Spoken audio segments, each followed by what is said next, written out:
Hello, good afternoon, this is Diecast Lou and I hope you're all doing well. Today we're going to be doing a bit of an unboxing from Greenlight.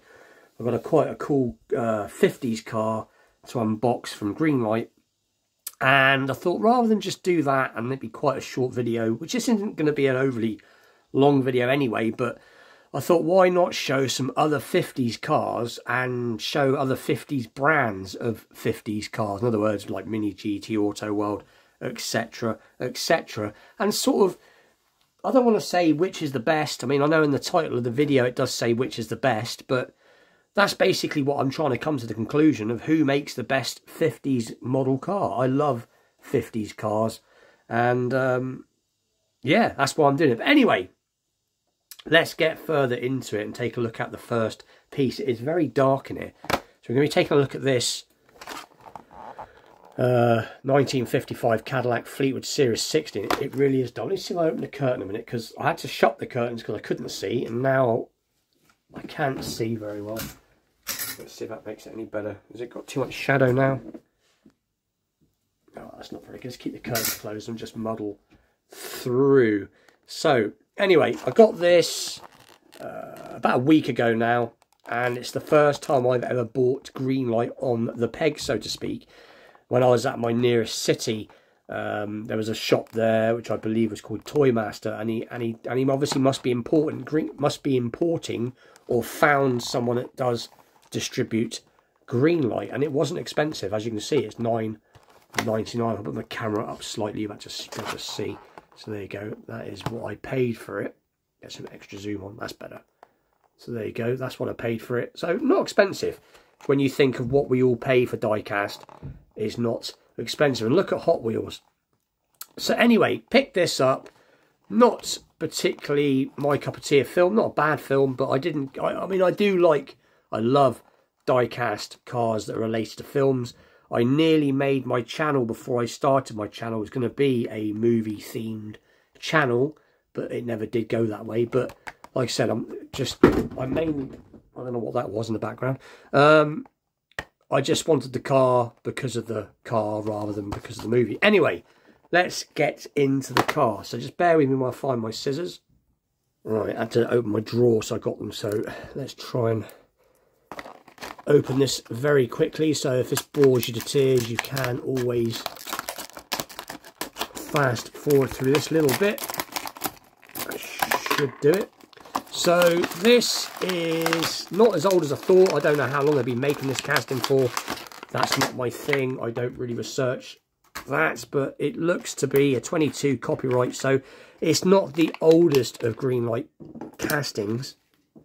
And I've mentioned this before in other videos that I've done. Greenlights recently have been making, their castings have been a lot sharper and a lot better quality control. A little bit of something there. Looks like a bit of, let me just try and get that buffed off a second. That looks to be a little bit of oil, which is cool. So there it is. So again, I don't know how well this is coming out, because like I said, it is a little bit dark in here. Let's try a different camera setting. Light setting on my, is that a bit better? I think that's better. Right.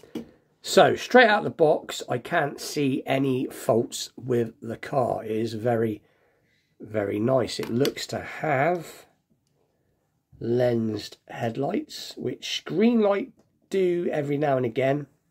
Something that Greenlight does do quite a lot is on a lot of their cars, whether it's 50s, 60s or what, they do quite often do these plastic grills. So, in other words, plastic bumpers. The inserted lights don't look too bad. You can see, and I know with some inserted lights on some premium models, they're just literally, you can see where they're pegged.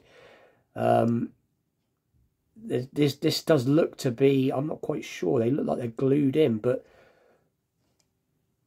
yeah, not too bad. Not the best lens lights, but not too bad. But like I said, you can see a plate, you can see the grille. This is a nice piece, and like I said, so far I don't really see any quality control issues. The rear lights are probably painted, which they seem to be, but it is a nice weighty piece, a great example of the Cadillac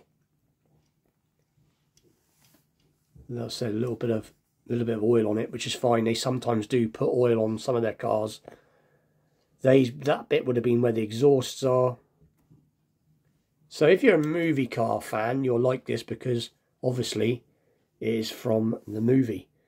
And if you're just like me, you like both, you like cars and you like movie cars, and it's a win-win. But like I said, nice and weighty, good chassis detail.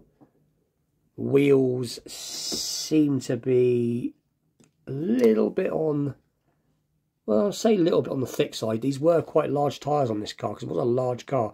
Possibly could have been a little bit narrower. That's what the spare would be. There's your down, your exhausts. But it is, for the money, a good, solid piece. And this is under quite heavy magnification, so it is showing up. And being it's black, it will show up any imperfections. But it is a great looking piece. And as far as I'm aware of, it rolls. As far as I'm aware of, they are Greenlight are to scale. You've got the hood ornament, rather than being a raised plastic piece, is a painted lump, but it's still legible. It looks good. And let's face it, 9 times out of 10, these cars spend their entire life either packed away or in a collection. I'm just going to see if it's got an opening bonnet. I don't think it has. I can't move. Ah, it does.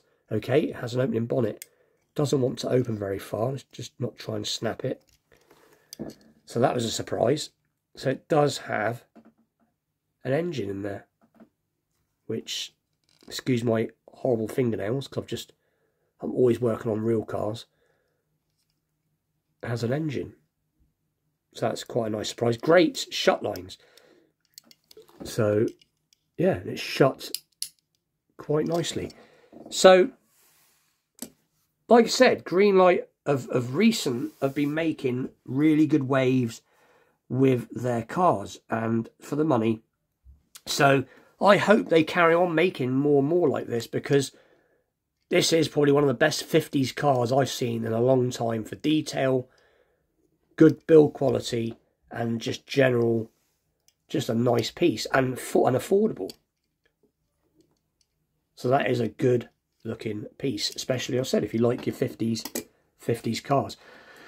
The next piece that I'm going to show is something that is knocking it out of the park as relation of cars at the moment. So this is obviously from Mini GT, and Mini GT, as we all know, are making some awesome pieces, but they don't make a bit of, excuse me, a little bit of dust on there. They don't make masses of 50s models. Actual fact, they make a lot of models, but they're more of the sort of JDM and the sort of European, as in the high performance cars, which is all good. Do a lot of modern stuff. They do some vintage American cars and other vintage cars, but at the moment there's not too many 50s cars, and the 50s cars that they are doing seem to be all of this casting, but now they're doing obviously different variations. So obviously you've got the yellow version of this, you've got a black version of this. There's a few versions of this. This is obviously the was it? I can't remember what it was now. It says there, I think it was supposed to be a rally car or some sort of, not a rally car, some sort of road race car anyway, but I can't remember if this car actually existed or if it was just one that was, or if I can't remember now with this car. I think the car did exist, but I can't remember if it actually ever did race. There's a bit of a strange history with this particular race car. I know the livery did exist, but I can't remember if they actually raced it. If I can't remember what remember now. But anyway, I'm wobbling on. But it is nicely done, and as we all know, they do separate chrome pieces, obviously set lens lights. So if we get a bit of zoom on, you can see the lens lights on this are very nicely done. They don't just look like they're pegged, they almost look like they've got a bulb and a background to the light. The hood ornament is actually a plastic piece rather than a raised lump. So there is no mirrors on this particular piece, as it is the race version. I think the other version, the standard version, has one singular mirror. And again, the rear lights are parts of the plastic, or they're not. Yes, they are. I think they're part of the plastic back. So what I'm saying is, Greenlight is this. The Greenlight Cadillac is every bit as good as this. I just wish that Greenlight, well, that's what I'm saying. Greenlight, if they carry on with some of these newer castings, they're up there. Some of their cars, I won't want to say better than Mini GT, but definitely as good. The only thing that lets Greenlight down is before their castings could be quite shocking, as we all know. Wonky wheels, cracked glass, pieces missing, and some of their castings could be slightly off. But like I said, the newer stuff is very good. Like I said, this is outstanding because like I said, Mini GT are very, very good, especially for the price. The next car we're looking at is, I believe, I know it's a Mercury Sun Valley. Let's have a little look on the magnification because I can't remember the date. So there you go, 54 Mercury Sun Valley. And this is from M2. And I don't have masses of M2s in my collection. Not because I don't like them, again, just because we don't get them over here and all that good stuff. But I have got a few in my collection, and I've probably got, I don't know, 8 or 9 in my collection. And out of the ones I've got in my collection, I'm trying to think now, most of them are pretty good on the quality control. Because as we all know, from all the videos I've seen, M2's quality control can be a little bit, well, just poor, really.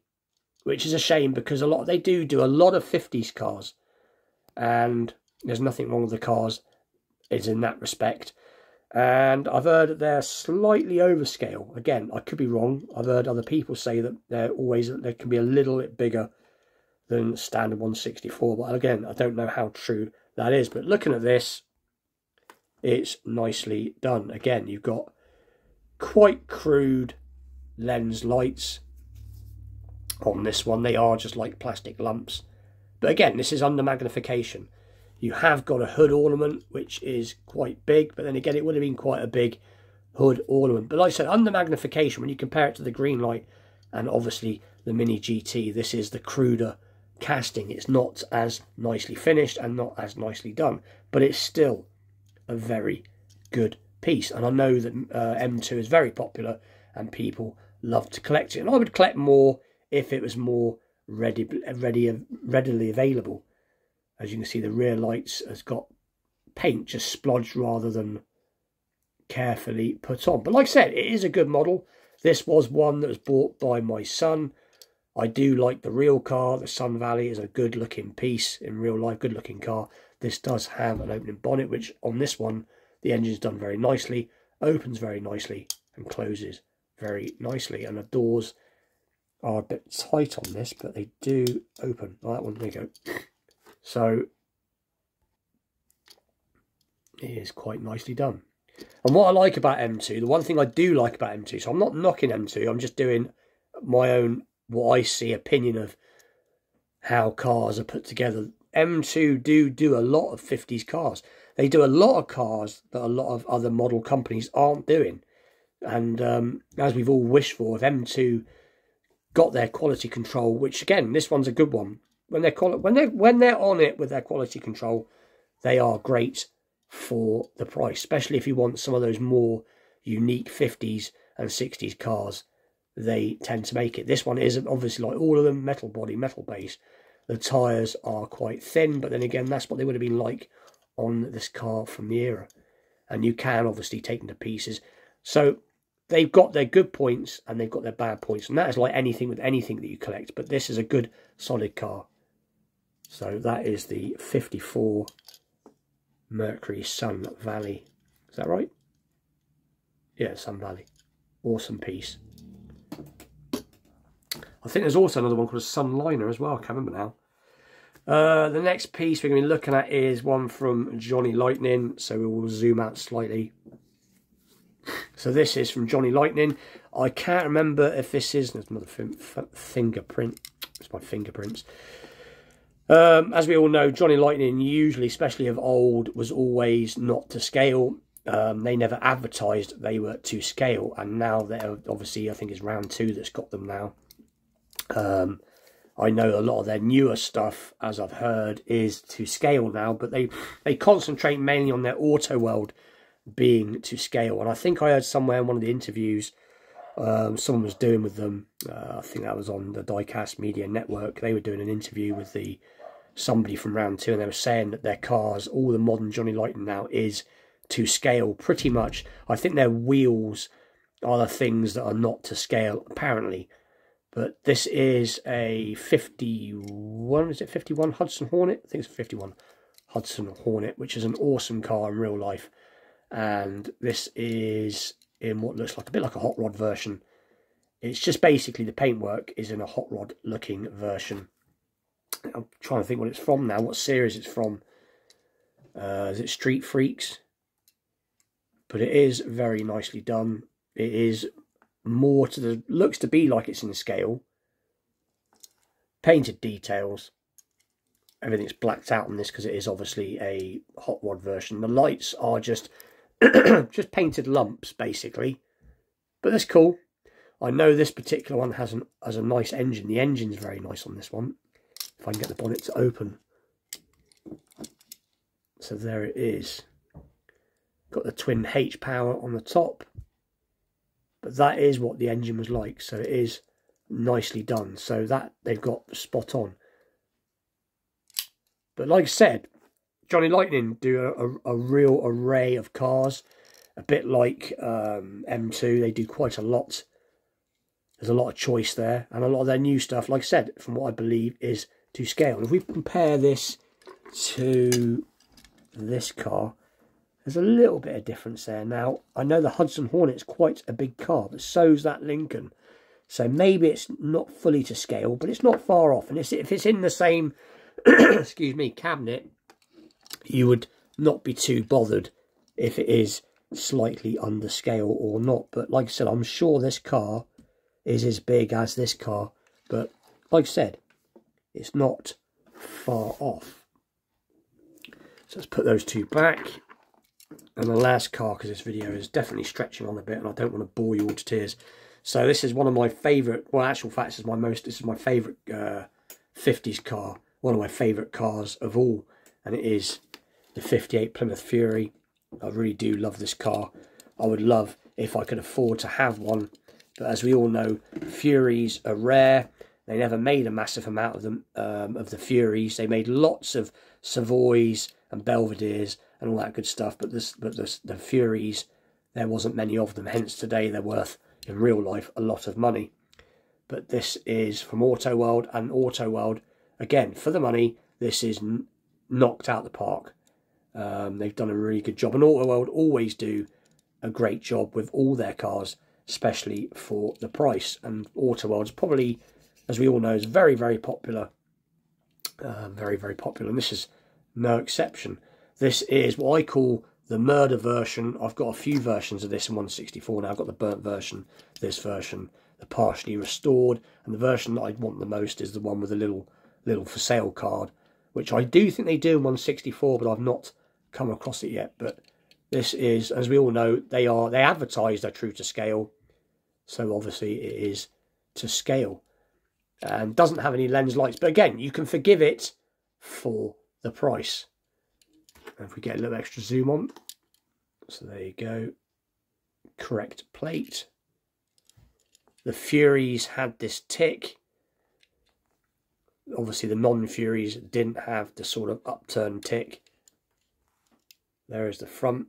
And again, they may not be lens lights, but because the lights and the castings are done so well, it doesn't matter. Lens lights are great, but if the casting's done right, you don't have to have lensed, in my opinion. It's less to fall off, less to go wrong. There is that very cool twin, or was it, yeah, twin quad carburetors, what do you want to call them, on that very cool V8. But anyway, so which brand do you think does it the best? I think if Greenlight continues with their quality and their price, they are up there. I don't want to say they're better than Mini GT, because Mini GT are very, very good, but they could be as good. Let me know what you think. What you think is the best brand for 50s cars, or just the best brand in general.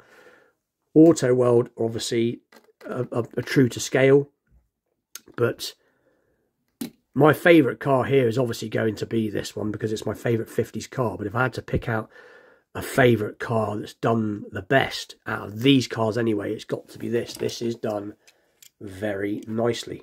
Like I said, not expensive, no major quality control issues, lens lights on the front, plastic on the back and the front for the bumpers, engine detail, great shut lines. They can turn out great stuff. And like I said, of recent, the stuff they're turning out is very good. To give you an example, if you look at this, like I said, these don't always make quality errors, but I know it's on one of these I've got that's got a slight error on the wheels. But then again, saying it doesn't really matter what you buy. Even the most top quality brands, at this scale, there's always going to be imperfections, especially under magnification. But anyway, this video's gone on long enough. I may do another one this evening. I'm tempted on doing a wheel swap. I've not done a wheel swap in ages. I need to flex my muscles again a little bit on doing customs and wheel swaps. I've been doing some restorations recently, but I do feel like doing some customs and wheel swaps again. But anyway, with that, please like, share, subscribe.